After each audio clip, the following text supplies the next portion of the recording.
Hi everybody.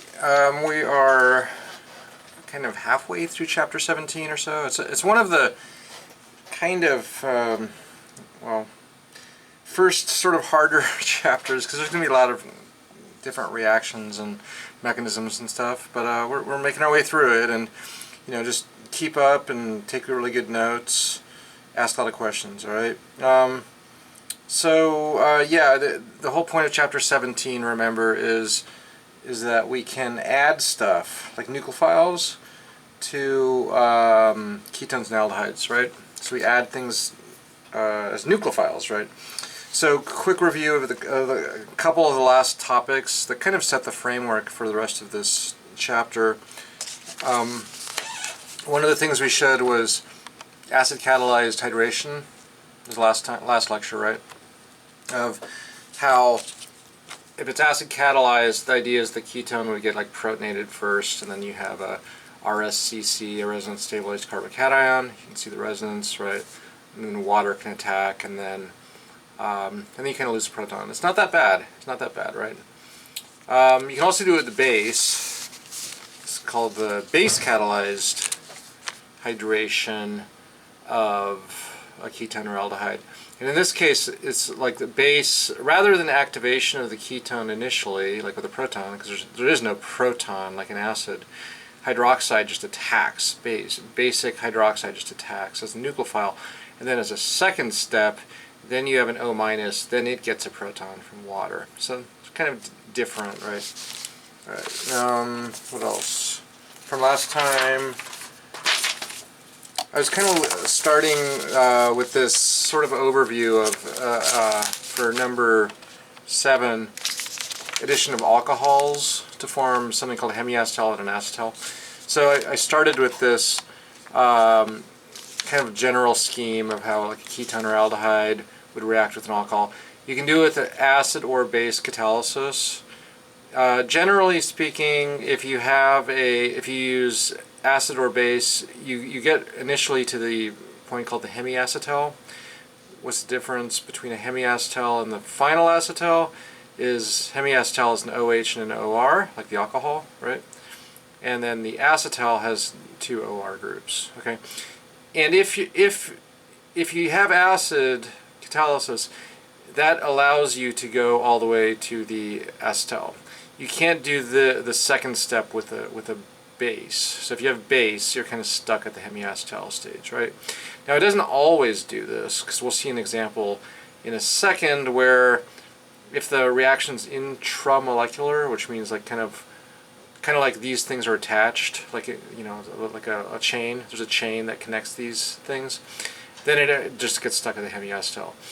But in the intermolecular case, where we have like this as an external molecule, and these are 2 different molecules, then under acid catalysis, it goes all the way to the acetal. So we'll see that in a second. All right.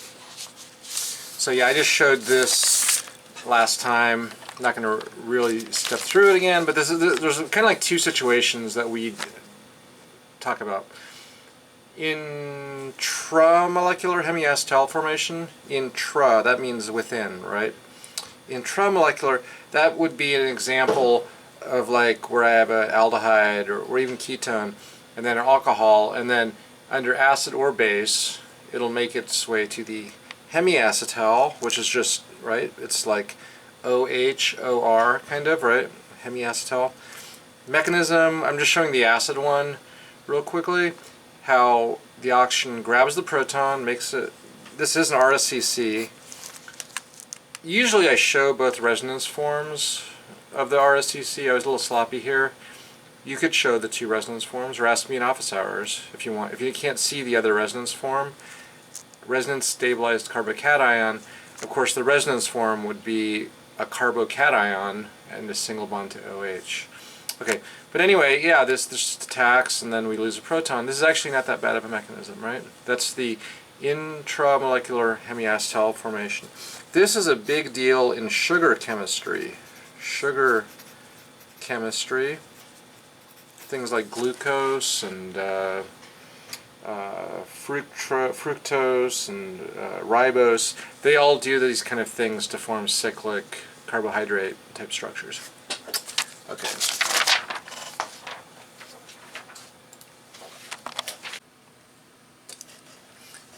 And so yeah, we're still on number 7, addition of alcohols to form hemiacetals and acetals.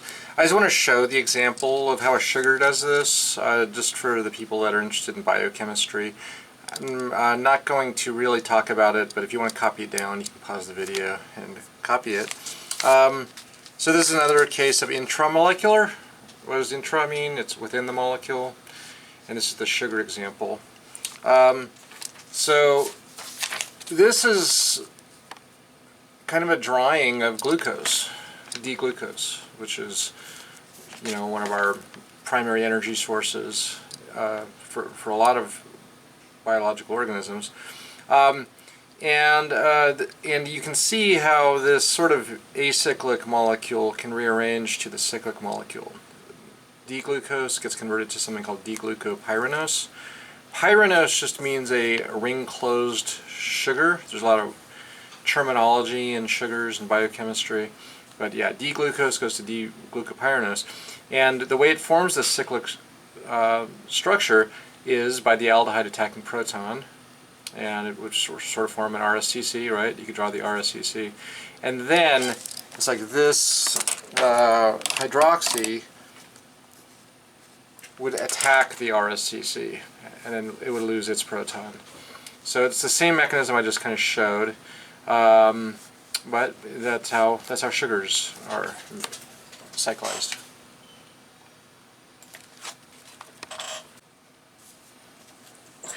Alright, so that was intramolecular. Now let's talk about intermolecular reactions. And again, our general topic is alcohols being added to form to ketones and aldehydes. Intermolecular reactions, and we're going to talk about acid. Remember how there's hemiacetals and acetals? We're going to talk about how hemiacetals are formed. No, sorry, acetals. This is a hemiacetal because there's an oxygen and an OH. But we're gonna kind of go to the next step, which is how to form acetals, which is having 2 alcohols add to a ketone or aldehyde. All right. So this is a kind of a big topic, and definitely a lot of potential exam and quiz type questions about this. So let's just show an example of this. First, there's a ketone, and let's just use methanol, CH3OH.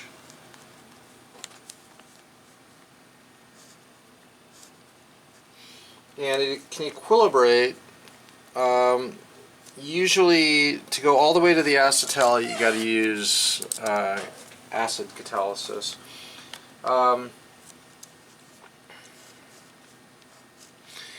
And when it does, the final product looks like this. Okay, that's an acetal because you have 2 alcohols. The 2 alcohols got incorporated to make these like OCH3 and the other OCH3. And the byproduct is water. Alright, so yeah, 2 of these are going to get added. I could write 2 here if I want, or like 2 equiv if I like to indicate that there's 2. And of course 1 water gets created that contains the oxygen from there, and then 2 protons from the methanol. So that's where water comes from, right? H2O. Alright, so what's the mechanism of this guy? So every step's in equilibrium. Most of the mechanisms in this chapter are going to be everything's in equilibrium. And when we have acid catalysis, what was the first thing that happened? If you have acid, what happens to the ketone? You activate the ketone by protonation. Okay?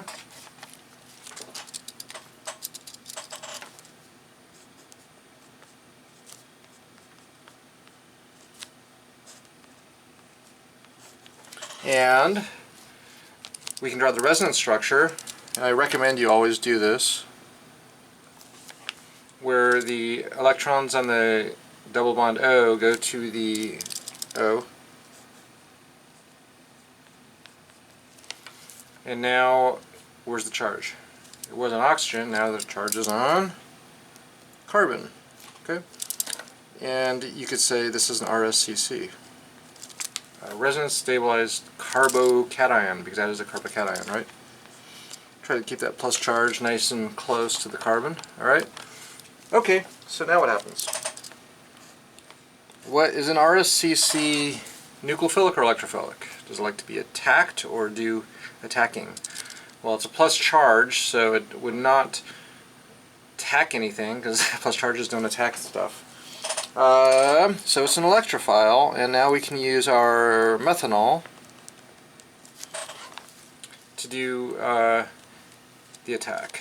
Alright, so I draw methanol, and methanol is going to be a nucleophile, and it's going to attack, and kind of swing around and attack the other side just because I drew the plus charge down there. I gotta put the plus charge somewhere else. It makes my arrows look nice. So what do we have now? When methanol attacks, what does the molecule look like? I'm going to put the OH up top left, and I'm going to put the OHCH3 up on the top right.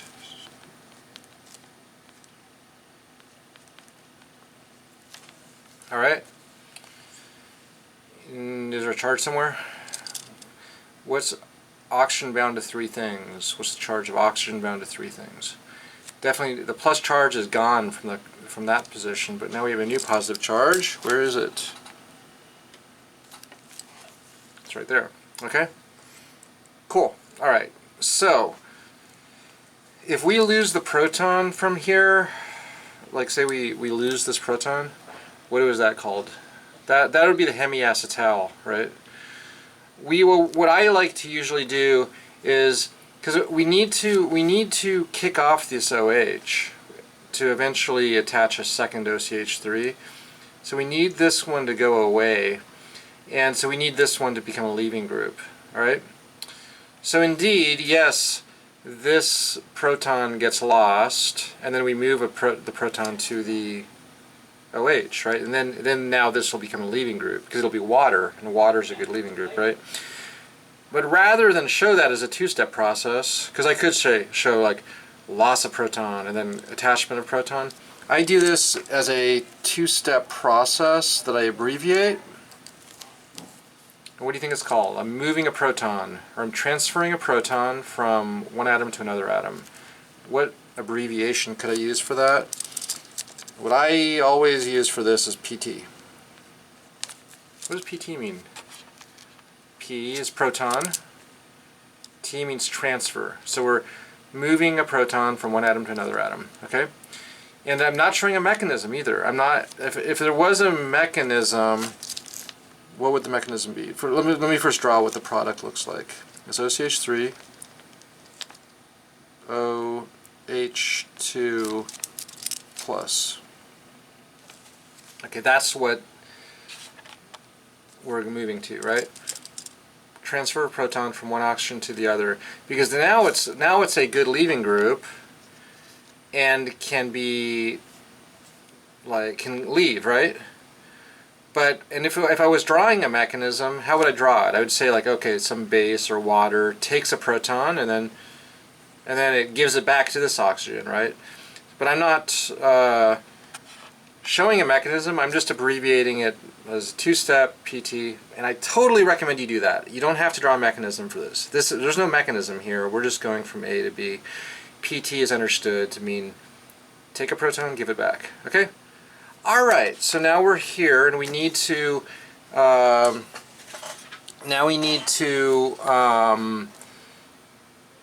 this guy leave and go away. Does it just jump off? It can, but what I usually do is I use the other oxygen and I kick it off. I'm going to swing in there and I'm going to kick it right off. Okay, because this oxygen is kind of assisting the departure of water. And what does that give us now? I'm going to go upward. What does it look like now? OCH3. Okay? And what is the charge on oxygen? It's plus charge. Okay? I'm gonna have to erase my water to make some space. So it's there. I'm gonna put that water up here. Okay, water. So water is being formed. I just need space. And I recommend when you're drawing this in your notes, give yourself a lot of space, and you know, there's a few more steps we got to do. All right, so this is a what? This is a RSCC itself, right? We have a new RSCC, right? And we have a new RSCC. And what is the alternate resonance structure of this? It's also a resonance stabilized carbocation, and it looks like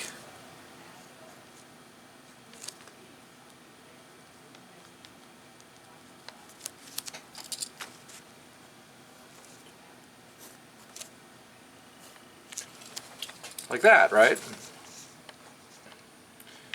Okay, and what do we know about RSCCs? Are they nucleophilic or electrophilic? They are electrophilic. Okay, just for the sake of real estate on my page, I'm also going to erase the little star. Next time I draw this, I'll make it kind of big. It really helps if you draw this a little larger rather than trying to fit it all on one page like I kind of annoyingly tried to do. Okay, so this is an RSCC. It wants to be attacked, and what's the other thing it needs to attack? We attached one methanol, we have to attach the other methanol, right? Okay, so let's do this one more time. Now, let's draw a second methanol. I'll draw it like right here, HOCH3. Now what's it going to do? It's going to attack oxygen onto the carbon as well. So,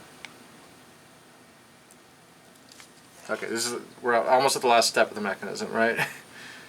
And I'll draw this. You know, we'll be drawing this kind of thing a couple times, and it'll be easier each time we do it. So yeah, second methanol attacks oxygen, attacks carbon, right? And then we're basically at the last step, which is going to be. Okay, so what do we have now? And I'll zoom out in a second.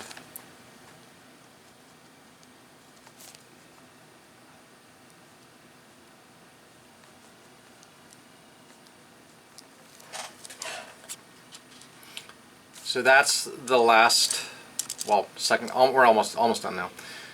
Second methanol attacks, and now, there we are, and we have our two things. But what's the charge on oxygen now? It's positive. All right. And what's the very last step to make the final product? What I'm going to do for this now is just water, right? We're forming water, got formed. This is the final last step. Okay. So water was created. It's not attached. I'm just drawing water out here somewhere. But what's the very last step? We have a proton that needs to be removed from the mixture, right? So we say just minus H plus, okay? And just move the water. Sorry. H2O. The water's just out. You know, it's free water. But the last step is minus H plus. Okay, let's just step through this real quickly from the bird's eye view now. Initially, the oxygen grabs a proton. That makes an RSCC, electrophile, resonance stabilized carbocation. First methanol attacks the plus charge. Now it is attached. Then we do a proton transfer to transfer a proton from one oxygen to the other oxygen. Then we have a good leaving group, and we then kick in and kick off the leaving group to make a second RSCC. And now methanol attacks the second RSCC. It gets attached, and now we have this kind of protonated final product. And then I just have to do like a minus H plus. Minus H plus removes this proton from here, minus H plus. What does that mean? It just means something takes off the proton, minus H plus. Something takes off that proton. All right, cool.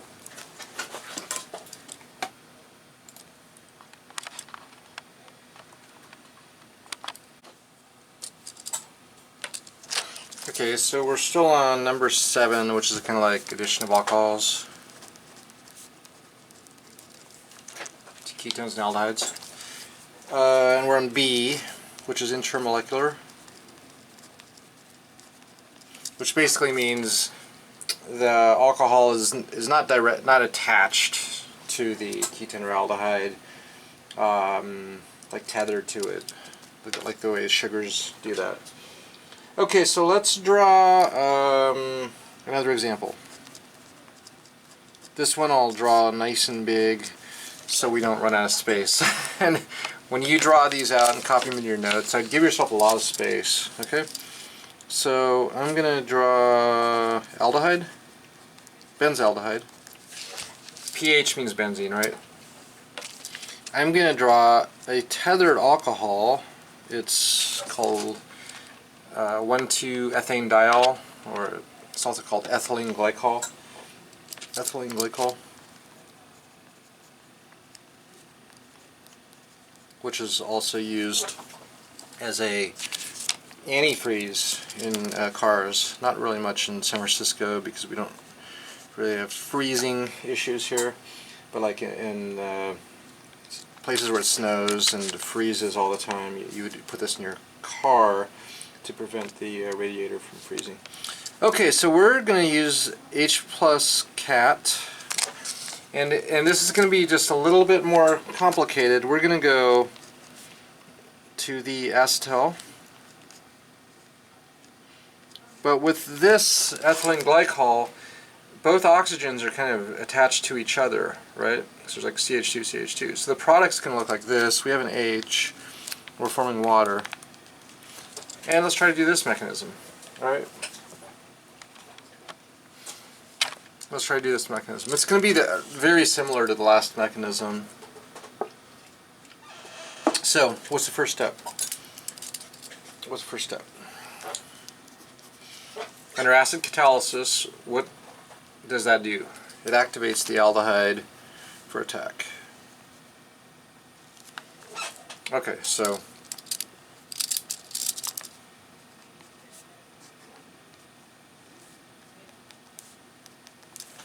alright, and any charges? The aldehyde is charged now, the protonated aldehyde. And what do we draw next? Usually, I recommend you always draw it, the RSCC. So that shows that the double bond gets moved onto the oxygen. And the new charge is where? On the carbon. And what do we like to put around resonance structures? Brackets. Okay, so we have our little RSCC thing going on. Okay.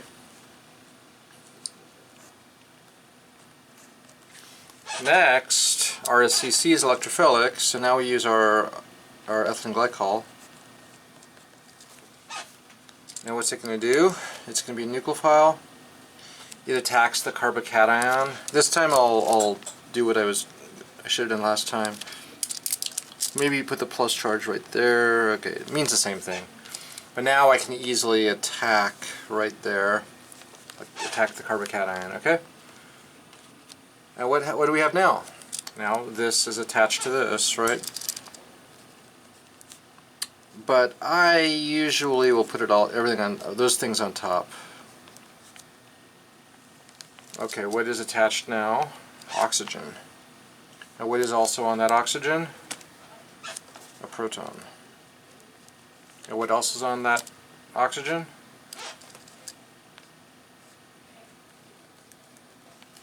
The other CH2, CH2OH, right? So everything is kind of on there. Any charges? Well, this oxygen is positive charged. Okay. And what do we do now what's the goal now? We're going to do that same thing. We're going to move the proton from one oxygen to the other so that the other one can be kicked off, because the other one needs to be kicked off. The OH needs to be kicked off to ultimately, you know, have the second OH swing in and attack and make the product. And when this one eventually goes away, it's going to become water, right? Okay. So what's the two-letter thing we do? The two-letter thing we do to move a proton is PT. And we're going to go from one oxygen to the other oxygen. Okay, see how I gave myself more space? That helps. So we're PTing from one oxygen to the other.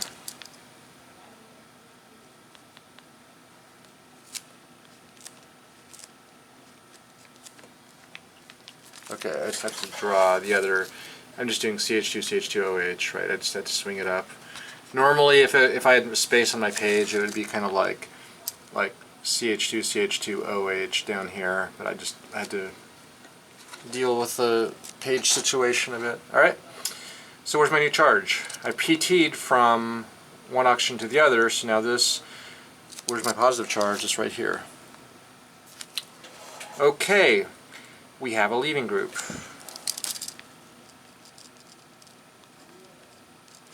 What do I do to my leaving group? It does not just go away. I use the other oxygen to kick in and kick off.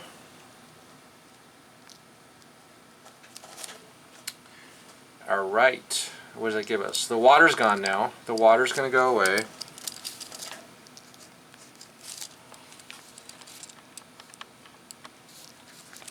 And now, what's my molecule look like? Phenyl, H, and it looks like we have that oxygen double bond to carbon. Alright, and what else is on that oxygen? It's got the carbon-carbon OH. I'm just going to put those guys up here now. And where is my plus charge? When oxygen is bound to three things, it is plus charge. Now I'm going to draw my RSCC, kind of going this way. And how do I draw the RSCC? I'm going to push the electrons upward. Alright. And what does that give me for my RSCC?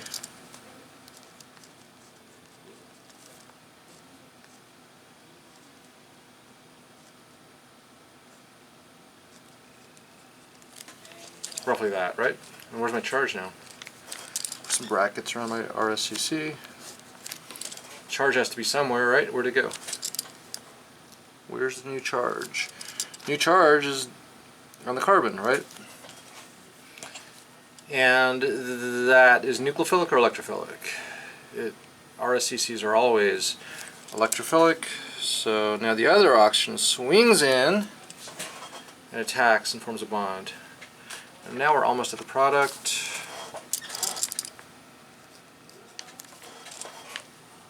What do we have now? Now we built the ring. So it looks like phenyl,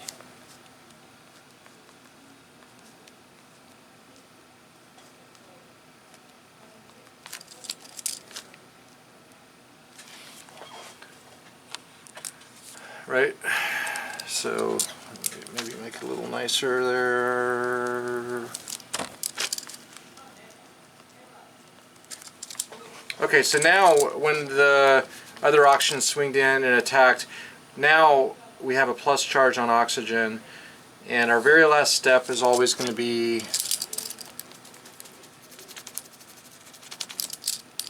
what? We gotta do something to that proton, right?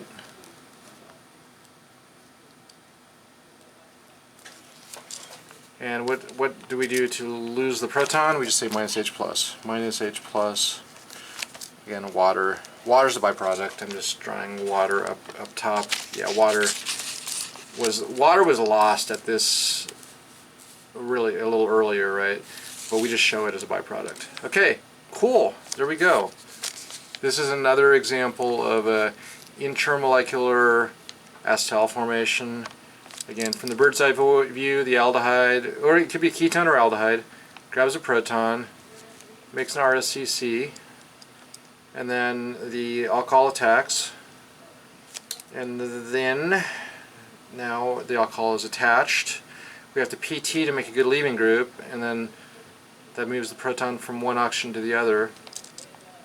And then the other oxygen swings in, kicks off the leaving group, it goes away, leaving group goes away, and then you have another RSCC, and then the other oxygen swings in and attacks, forms the 5-member ring, and then we lose a proton to give the product. Okay, so maybe I'll put a square around my product. Okay, cool. Yeah, that's another example of an intermolecular acetal formation.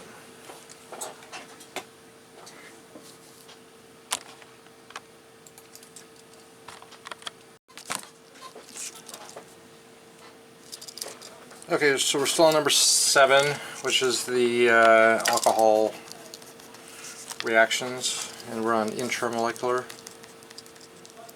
Which again, between intermolecular and intramolecular, I'd put a little more emphasis on the intermolecular ones. So another point about this reaction is it is reversible. Attachment of a acetal is reversible. By that I mean, so if you have, say you have a ketone and you're trying to go to the acetal, and it's all the reaction mechanisms are equilibrium. You could imagine that the way you do that is what reagent do you use?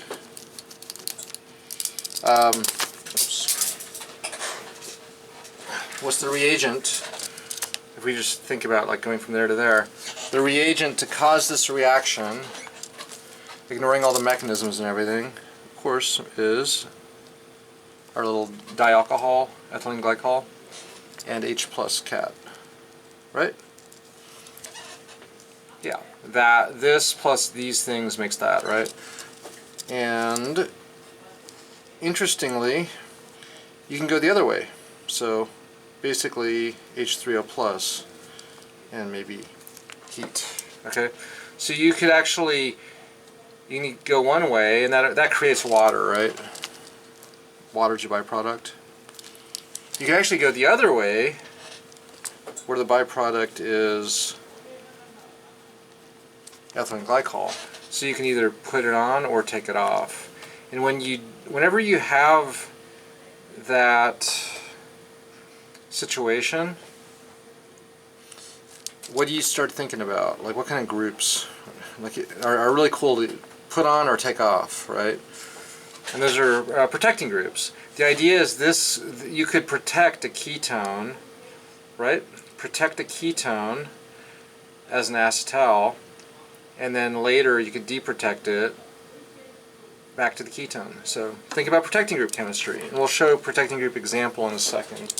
But maybe for fun, we should show the mechanism of how do you take it off. How do you go from the acetal back to the ketone, and it regenerates ethylene glycol. How do you do that?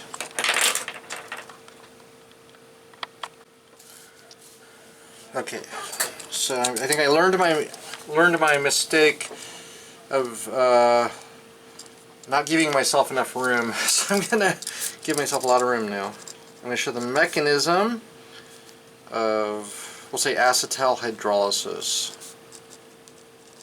Hydrolysis means like cleavage with water, so we're kind of going from here back to here.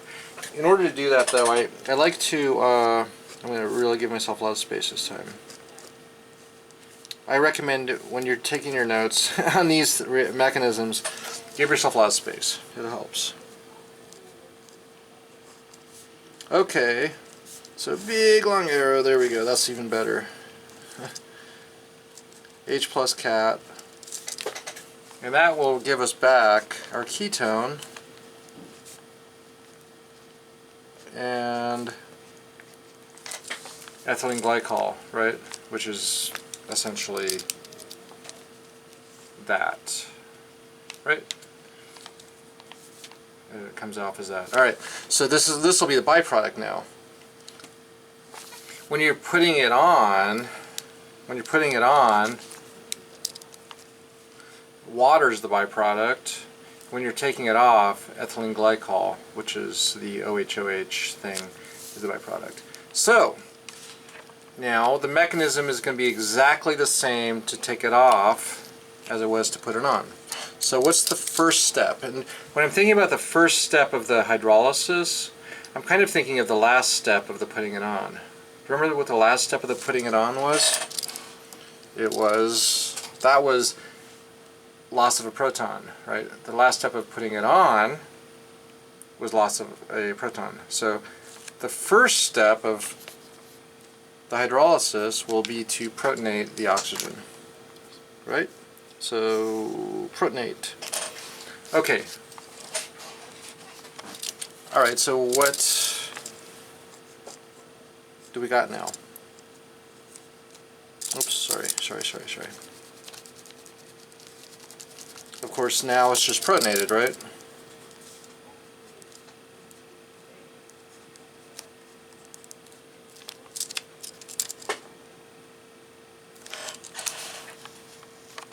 Okay. And now, when this thing's protonated, it's a good leaving group, so the other oxygen can kick it off. We are literally doing the other mechanism that we just did backwards. Okay? Now what do we have?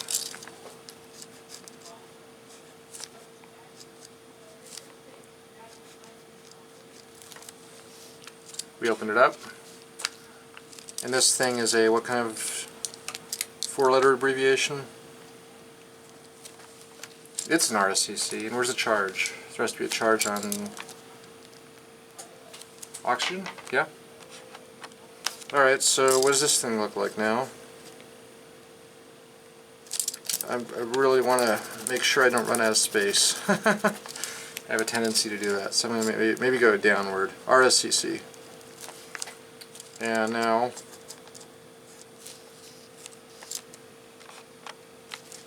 the mechanism of the RSCC is just the electrons go onto the oxygen. Okay, so O, OH, and where's my plus charge now? It's right here. Okay, so there's my RSCC. Alright, maybe I could put my brackets differently. Okay, bracket, whatever. They're bracketed. Okay, so now what? What happens to RSCCs? Nucleophiles attack. And what's our nucleophile this time? Ah, now we have water. So water is going to be the nucleophile, because we're going backwards, right? The net effect is acetal plus water makes ketone plus ethylene glycol. So water's the nucleophile now, right?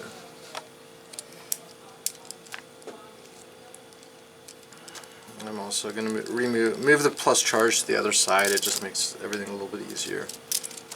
Plus charge, there we go. Because now water attacks. Okay.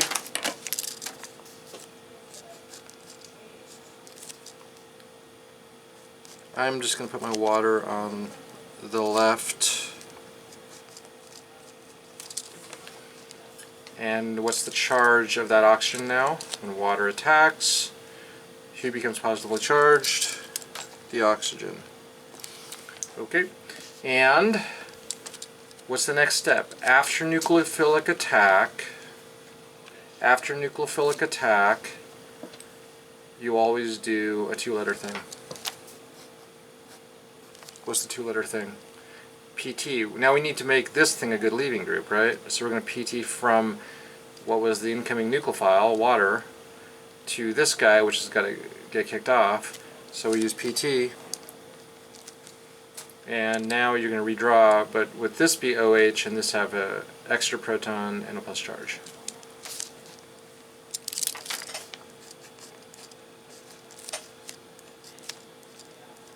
It really helps that I gave myself a lot of space. See how I have all this extra space now? I think the trick was start kind of on the left, give myself a lot of space, and then it's much easier to draw. So yeah, proton transfer from one oxygen to the other oxygen. I'll maybe put the proton right there. Aha! Very cool.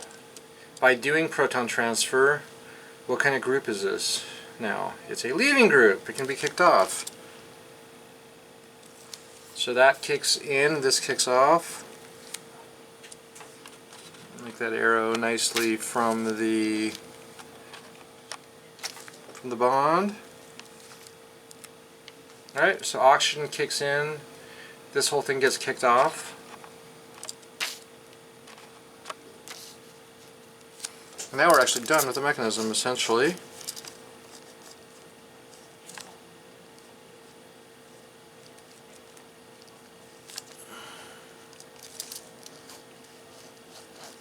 The last step is what?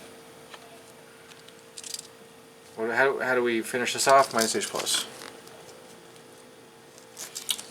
Alright, there we go, and that was the mechanism of acetal hydrolysis.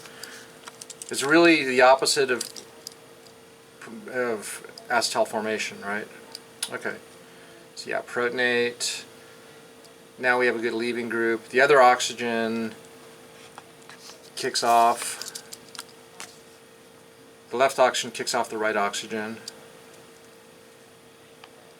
And then we have an RSCC which water is able to attack and sort of get attached to. Now water's attached. Then we proton transfer from what was the water to what's going to become the leaving group, the ethylene glycol. And then oxygen's able to kick off that thing, which is the leaving group, and then we have the protonated ketone, and then we lose a proton, and we're done. Cool.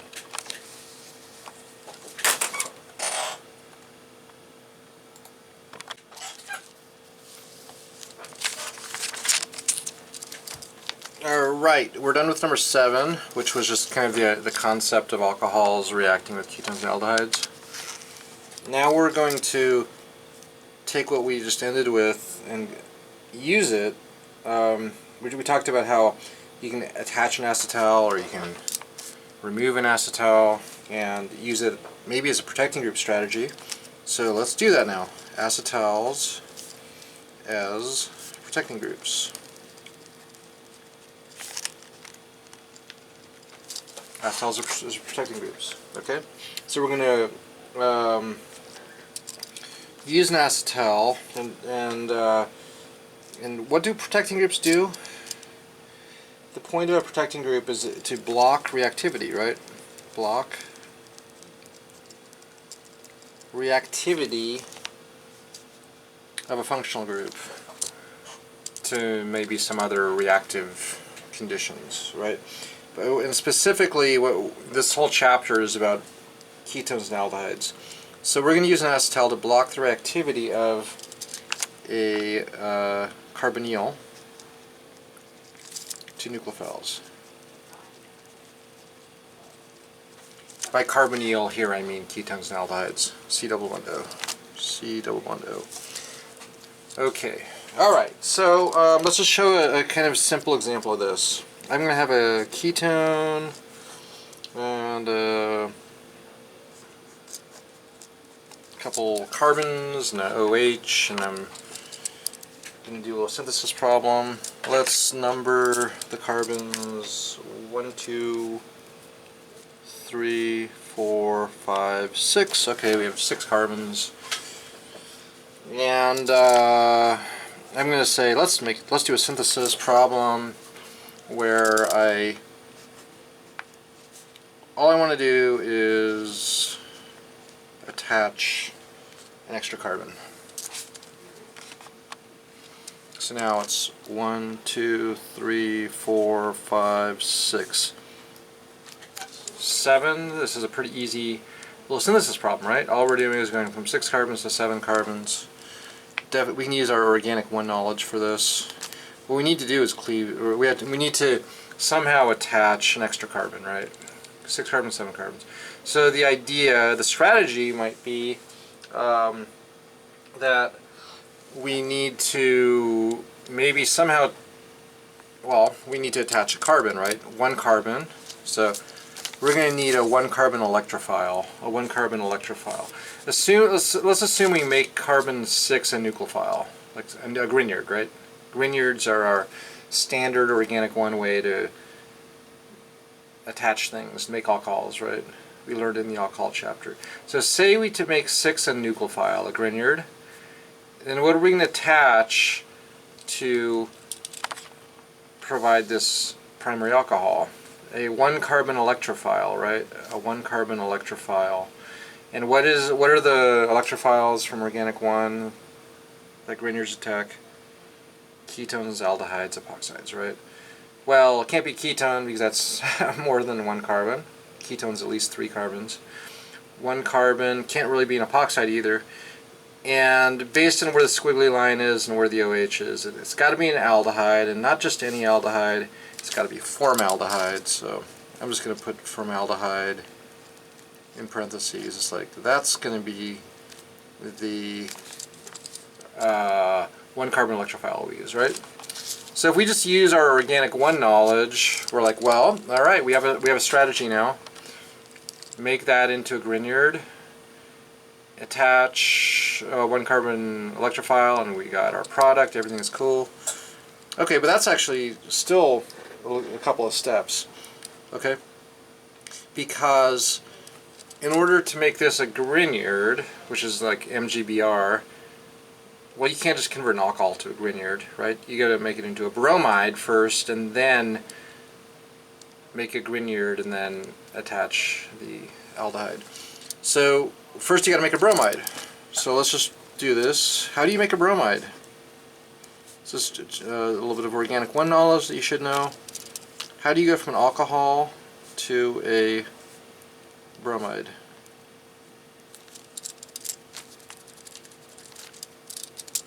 Six carbon alcohol to 6 carbon and then a bromide. And the way to do that is PBr3. So PBr3, if you remember from organic 1, it basically turns the OH into a good leaving group and with the phosphorus, and then Br attacks, kicks it off, and SN2 reaction, you get a bromide. Okay, so then all we got to do is make a Grignard and then go attack this stuff, right? So we attach a magnesium, we'll make a Grignard.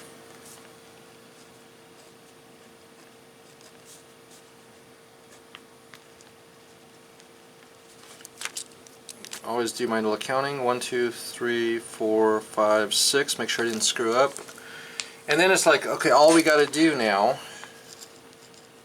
is throw in formaldehyde, right?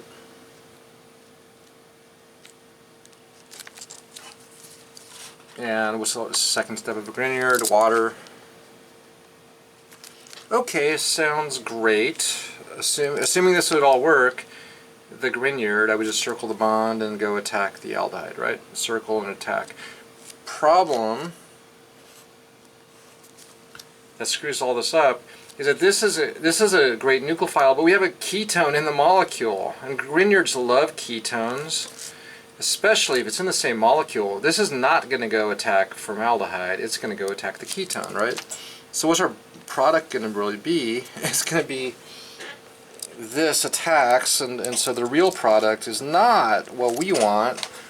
The real product is, how many, let's see, how big's the ring? 1, 2, 3, 4, 5-member ring. It's a 5-member ring with an extra methyl.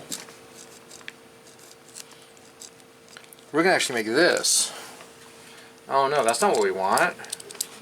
We want that, right? Okay, so So, using our general knowledge of protecting groups, the solution is just revise the synthesis so that the first step is protect, then we do all our stuff, get to where we want to be, and then we deprotect. Alright? So this is the bad way. Now let's do the good way.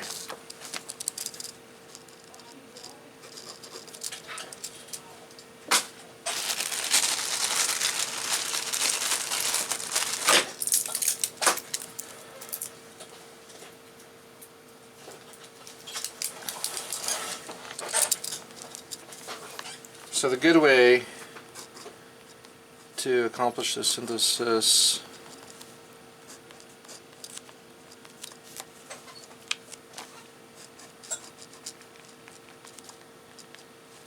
let's do our counting and make sure we didn't screw up the counting. 1, 2, 3, 4, 5, 6. 2, 3, 4, 5, 6, 7. Okay. Same strategy, it's just the first step is protection. The last step is deprotection. Okay? So the protection step, we'll make an acetal.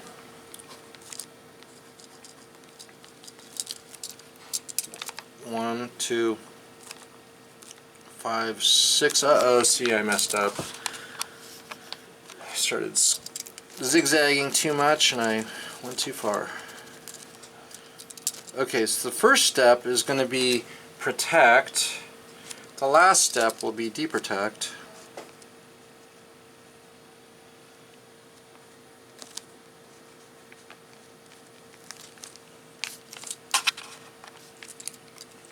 One, 2, 3, 4, 5, 6, 7. And now it's basically the same protocol that I just outlined above. So make a bromide, PBr3.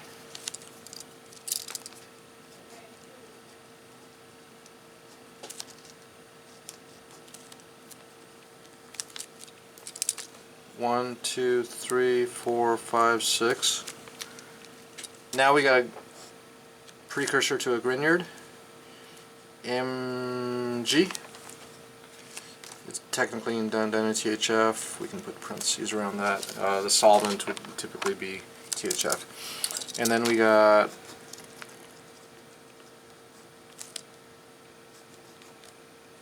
MgBr. 1, 2, 3, 4, 5, 6. Okay, so now we have our great nucleophile, our amazing nucleophile. And how do we do our Grignard? Now it's formaldehyde and water. The mechanism, of course, of all that is that this attacks the formaldehyde, kicks electrons up onto the oxygen.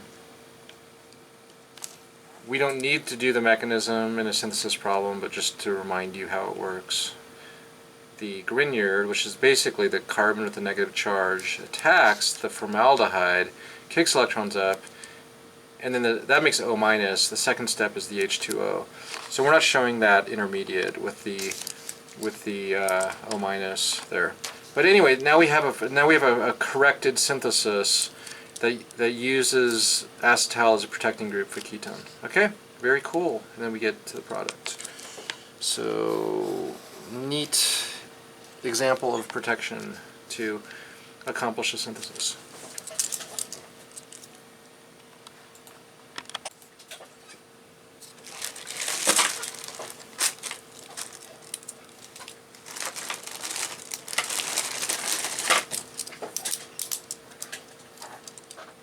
Okay, still number 8, which is acetals, right?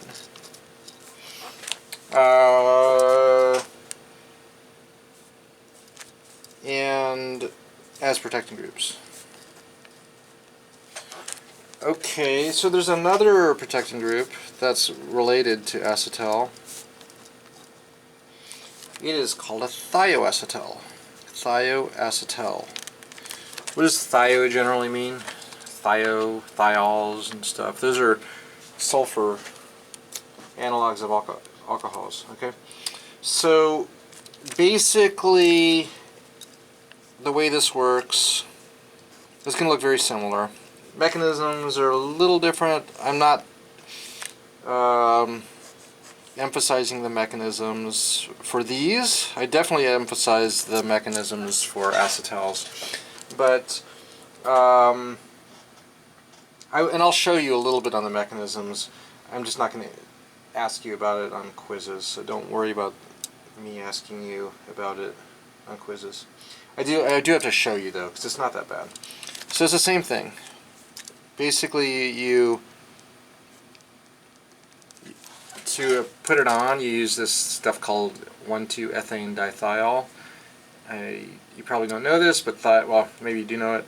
Sulfur stinks. So this is a horribly smelly chemical. But we don't use proton to attach it. We actually use zinc chloride, ZnCl2. Zinc chloride is essentially what, it serves the role of proton. It's a Lewis acid. Okay, Lewis acid instead of Bronsted acid. Okay, that's how you put it on. To take it off, how did you take off an acetal? It was acid water, H3O, to take off an acetal. To take off a thioacetal, this is called a thioacetal. It's a little different. It's mercury chloride, HgCl2, and water. Okay. And just as a little random tidbit, sulfur loves mercury. So sulfur forming bonds to mercury, it's like it really wants to attach to mercury, and that helps in the kind of deprotection mechanism because sulfur really wants to form bonds to mercury. Okay, it's got an affinity for mercury. And we'll just say though that like this zinc chloride kind of acts like a proton. This in the deprotection this kind of acts like a proton in the same way that it did. The proton was involved in the deprotection mechanism. This kind of acts like a proton. It's a Lewis. These are both Lewis acids. Lewis acid. But this one has a high affinity for sulfur. High affinity to sulfur. Cool. All right. So, yeah. That all said, let's show the protection mechanism. P mechanism. I'm just going to do a very abbreviated mechanism. It's not. I'm not going to ask you about this one, but people want to know about mechanisms, and I will tell you a rough idea of the mechanism. So if we were doing this, these arrows are actually not reversible. They are one-way arrows, so that's one difference. And then we have zinc chloride. So it's not all reversible the way that it was for acetals. Basically, that's the reaction. One-way arrow. This reacts with this plus this to make that. Okay, and what do you think the first step is, though? First step is kind of like the acetal one, but instead of Bronsted acid, we have a Lewis acid. So oxygen attacks zinc. Okay. And again, this is an abbreviated mechanism. I'm just going to say zinc X. It's, one chloride. One chloride gets probably kicked off, whatever. Point is that this gets activated. It's attackable now. This is kind of an RSCC. I'm going to skip the drawing of the RSCC just for the sake of expediting this a bit. Plus charge. Sulfur just attacks. Cool. Now you activated it for attack, and so attack occurs. O, zinc, X, whatever. SH.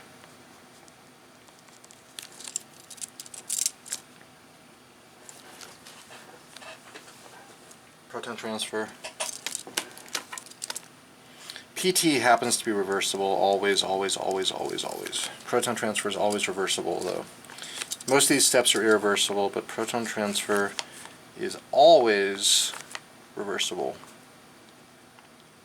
Zinc X, okay, S, blah blah blah, sulfur H.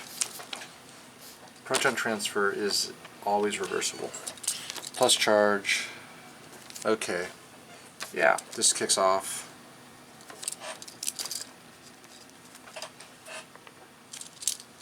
Actually, just make it reversible, irreversible. We'll just keep everything irreversible except the proton transfer. Sulfur kicks off the oxygen.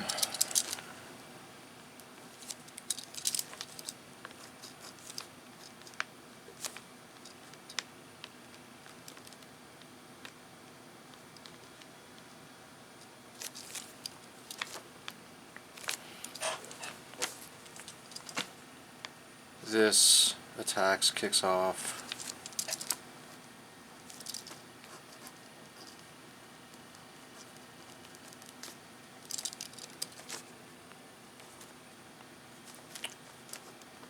Minus proton. So that's kind of the mechanism of protection, abbreviated a little bit. You know, we skipped a little bit of detail on like the RSCCs and stuff, and of course that's an RSCC. We didn't, alright, RSCC, whatever. We didn't show every resonance structure of the RSCCs. But yeah, that's how you put it on. How do you take it off? DP mechanism. The mechanism to deprotect it, in a nutshell.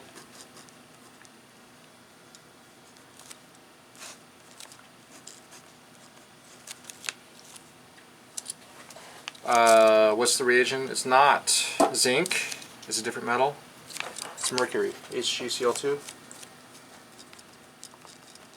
Water. What do we say that? What's kind of special about mercury and sulfur? Sulfur loves mercury, so it just detects it. I'm also, for brevity,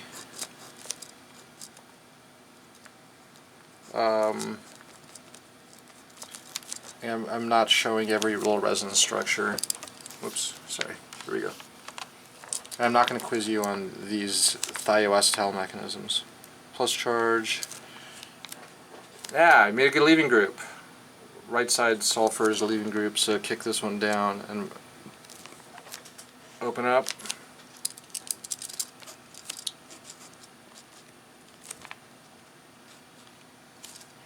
S, HGX. Sorry. Okay. RSCC. What happens to RSCCs always? They're electrophilic. I am, for the sake of brevity, just going to have a water attack.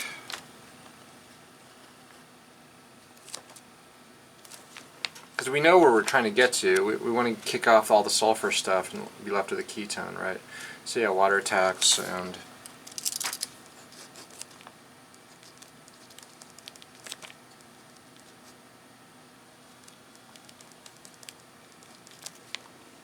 something like that. Proton transfer, reversible. Proton transfer is always reversible. Don't forget your charge on the oxygen. Okay. Sulfur, blah blah blah, sulfur, mercury, X, whatever. The mercury is still on the other sulfur.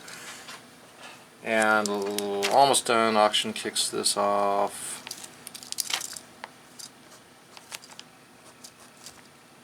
Ah.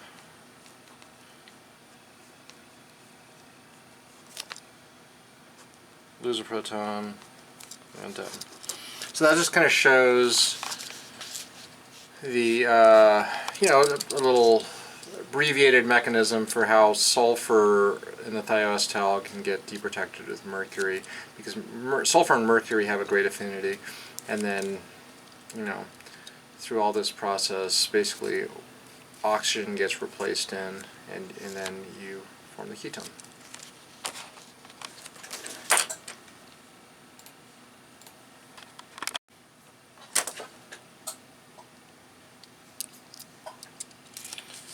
Alright, so we're still kind of on this topic number 8, which is acetals, and now we'll say also thioacetals as protecting groups. Let's just show an example of how this might be used in some kind of synthesis-like problem. If I have this time we'll have an alkyne and a ketone, and say we want to do some stuff to the alkyne. I don't know, we want to attach. Remember about alkynes that you can take off the proton and go attack stuff? Well, that is incompatible with the ketone because the ketone, these attack ketones. So this could somehow attack this in either the same molecule, maybe the same molecule. It's a little hard of a reach for it to reach around and attack, but it could also attack in a second molecule, like 2 molecules. This could attack a second molecule with a ketone. So the solution might be, let's protect that ketone. And we'll use a thioacetal this time. So SH. And what, do we use acid, or do we use Bronsted acid or Lewis acid? What was the Lewis acid we use for protection? Zinc chloride. And I'm going to also abbreviate these conditions P, so that I usually throw in the abbreviation P for protection. What does that make? Okay, so now we have a thioacetal, and now we're ready to do whatever we want to do to our alkyne. And I'm just being very generic here and just saying, well, NaNH2 to rip off the proton, because remember that's a good base for alkynes. Base, B dot dot. And that rips off the proton. I'm not going to show the mechanism, but of course base takes proton, leaves a alkynyl anion. And now we got our alkynyl anion, Na plus, whatever. Okie dokie. Thioacetal's still there. We didn't touch that. Okay, so just as an example, what are the things we can attack with an alkynyl anion? Remember from chapter 13? They were, we listed, I think, alkyl halides, or haloalkanes, ketones, aldehydes, epoxides, right? Haloalkanes, ketones, aldehydes, epoxides, all get attacked by this stuff. But fortunately, this ketone's protected, so it can't, like, react with a ketone. For fun, I'm just going to say, well, let's just use a epoxide. 3-carbon epoxide, okay. Water is always the second step. Mechanism of the attack is attack, right? This is all old chapter 13 stuff. So now, yeah, we still got our thioacetal protecting group. But now the alkyne is attacked with, I guess it's this. And so the alcohol is,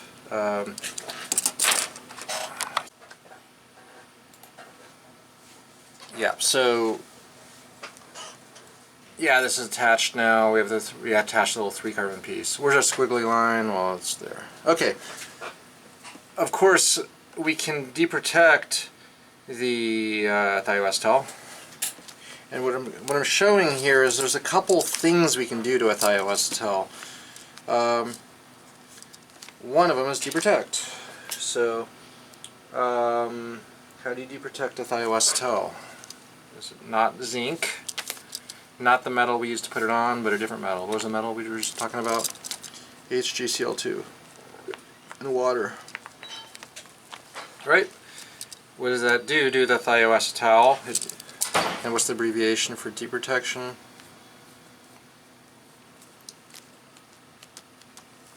It is DP, and so that would return the thioacetal to a what? A ketone, and there would be our product. So that is one of the things we can do to a thioacetal, is just deprotect it.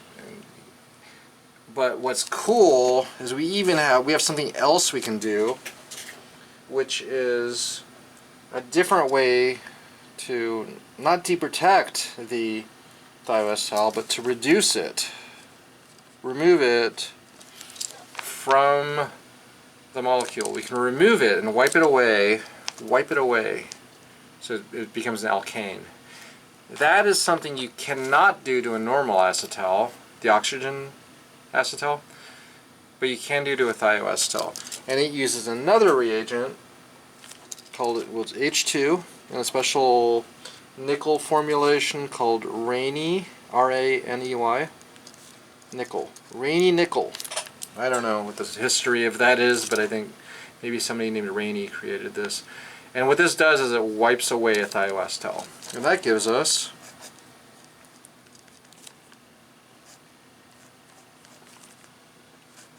alkane. Isn't that crazy? This is another thing you can do with a thioacetal. Alright? Is wipe it away to make an alkane. Alright? Okay, so what I'll just close is just I'll close with just one closing thought. So thus, one thing we can do is say we want to get rid of a ketone. We just want to wipe away a ketone. How can we do that? Using this new reaction we were just talking about. Like how could we wipe away a ketone, just a generic ketone? Let's make it a cyclohexanone to make it fun.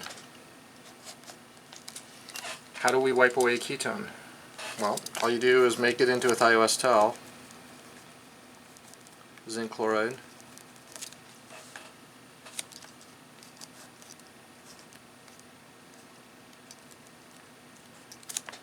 and we do what? Wipe it off, H2 rainy nickel.